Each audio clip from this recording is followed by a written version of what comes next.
நமஸ்காரம். அஸ்மத் சர்வ குருப்யோ நமஹ.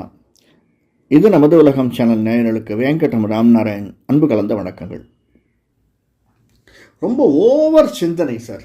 சிம்மராசி அன்பர்களே, நண்பர்களே, எதிர்வரக்கூடிய புரட்டாசி மாதம், குரோதி வருடம் புரட்டாசி மாதம் 16 செப்டம்பர் 2024 ஈவினிங் 8 மணி திங்கட்கிழமை கும்பராசியில் சதுர்தசி திதியில் சதய நட்சத்திரத்தில் பிறக்கக்கூடிய புரட்டாசி மாதம், செப்டம்பர் அக்டோபர் மாதங்கள் நமக்கு எப்படி இருக்கும்?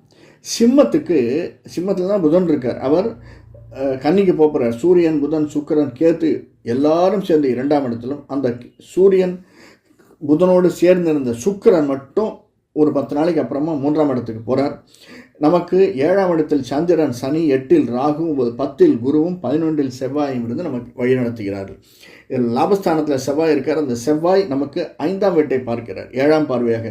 அதே செவ்வாயினுடைய காலில் தான் மிருகசீரிஷத்தில் தான், மிருகசீரிஷம் சித்திரை அவிட்டம் அந்த காலில் தான் குருவும் இருக்கார். அதனால் நாம் நினைத்தவை நடக்கக்கூடியதாக 4ஆம் வீட்டுக்குடைய செவ்வாய் நமக்கு லாபஸ்தானத்தில் 5ஆம் வீட்டிலிருந்து நம்முடைய 11ஆம் வீட்டிலிருந்து 5ஆம் வீட்டை பார்க்கறதுனால நிறைய விஷயங்கள் நமக்கு ஏற்படக்கூடும். இந்த மாதம் முதல்ல சின்ன சின்ன செலவினங்கள் நிறைய வரக்கூடும். அந்த செலவினங்களுக்கான பைசா நம்மகிட்ட பொருளும் சார்.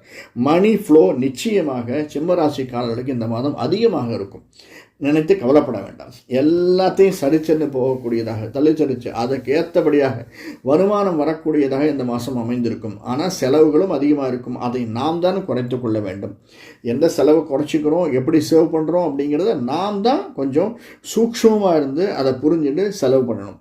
விவசாயத்துறையில் இருப்பவர்களுக்கு நல்ல ஒரு ஏற்றத்தையும் மாற்றத்தையும் தரும். ஏன்னா 7, 8ஆம் இடத்தில் ராகு, மீனத்தில் இருக்கக்கூடிய குருவினுடைய வீட்டில் அந்த புதனாலும் சுக்கிரனாலும் பார்க்கப்படக்கூடியதாக, ராகு 8இல் 2இல் கேத்து, சூரியன், சுக்கிரன் இருக்கிறதுனால விவசாயத்துறையில் இருப்பவர்களுக்கு நல்ல மேன்மை உண்டாகும்.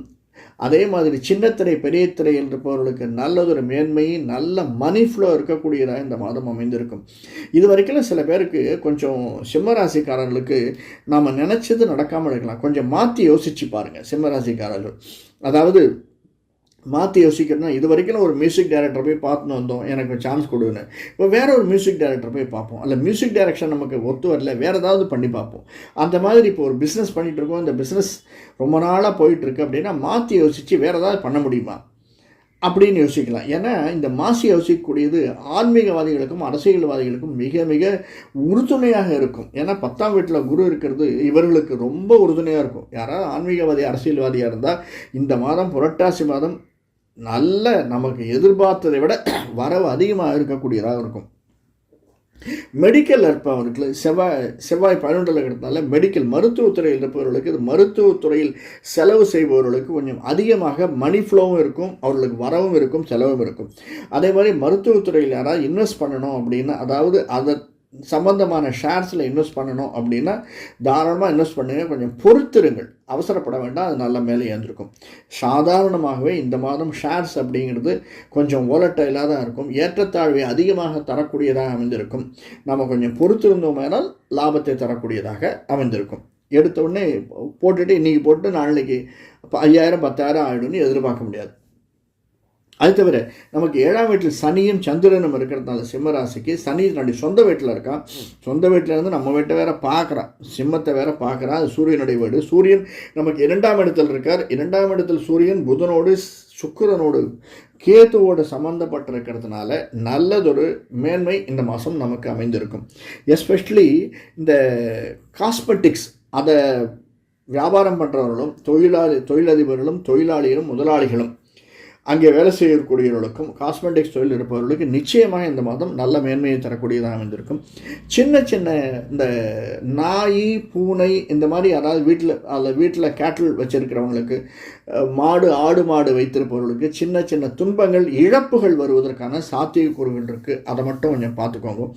அதே மாதிரி அதிகமாக நம்ம கவர்மெண்ட் ஆஃபீஸில் போய் ஏதாவது வேலை ஆகணும் அப்படின்னா அதுக்கான முயற்சிகள் எடுத்தோம்னா நிச்சயமாக அது நடக்கக்கூடியதாக இந்த மாதம் அமைந்திருக்கும்.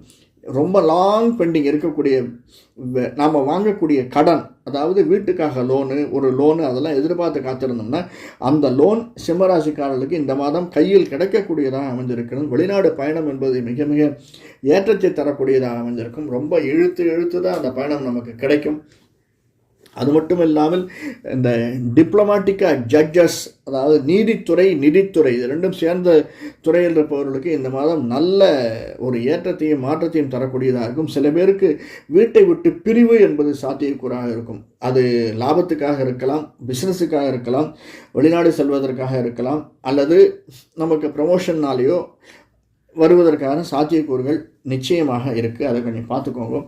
எந்த ஒரு சந்தர்ப்ப சூழ்நிலையிலும் கணவன் மனைவிடமோ மனைவி கணவனிடமோ கோபப்படாமல் இருக்கிறது அப்படிங்கிறது ரொம்ப நல்லது. அனாவசியமாக வார்த்தையை விட்டு வாங்கி கட்டிக்க வேண்டாம். கொஞ்சம் நிதானமாக செயல்படுவது சிம்மராசிக்காரர்களுக்கு ஏற்றத்தையும் மாற்றத்தையும் தரக்கூடியதாக அமைந்திருக்கும். எஸ்பெஷலி சிம்மராசிக்காரர்கள் சனிக்கிழமைகளில் பகவானை சென்று சனீஸ்வரனை சென்று வணங்கி வருவது. 8 சுற்று தனியாக இருந்தான்னா சுற்றிட்டு வாங்க, அல்லது நவகிரகத்தோடு கூட இருந்தான்னா நிச்சயமாக அவரை சென்று வணங்கி வருதல். முடிந்தால் கடலோரம் அல்லது மலையோரம் இருக்கக்கூடிய முருகன் பெருமாள் சன்னதிகளுக்கு சென்று வணங்கி வருதல் என்பது ஏற்றத்தையும் மாற்றத்தையும் கொடுக்கக்கூடியதாக அமைந்திருக்கிறது. நமக்கு பிடித்த குலதெய்வமான அம்பாளை விட்டு விடாதீர்கள். ஏன்னா செவ்வாய் லாபஸ்தானத்தில் 4க்கும் 5க்கும் உடையவன். 4ஆம் வீட்டு கூடவே 5ஆம் வீட்டை பார்க்குறான். 11ஆம் வீட்டில் இருந்து நிச்சயமாக நல்லதொரு ஏற்றத்தை தரக்கூடியதாக அம்பாள் அமைந்திருக்கிறார். அதனால் இதையெல்லாம் நாம் சென்று வந்தோமானால் புரட்டாசி மாதம், செப்டம்பர், அக்டோபர் மாதங்கள் நமக்கு மிக மிக அருமையாக இருக்கக்கூடியதாக அமைந்திருக்கிறது. நன்றி, வணக்கம். நன்றி. இந்த காணொலி பிடிச்சிருந்தேன்னா லைக் பண்ணுங்கள், சப்ஸ்கிரைப் பண்ணலாம் சப்ஸ்கிரைப் பண்ணுங்கள், ஷேர் பண்ணுங்கள். வணக்கம்.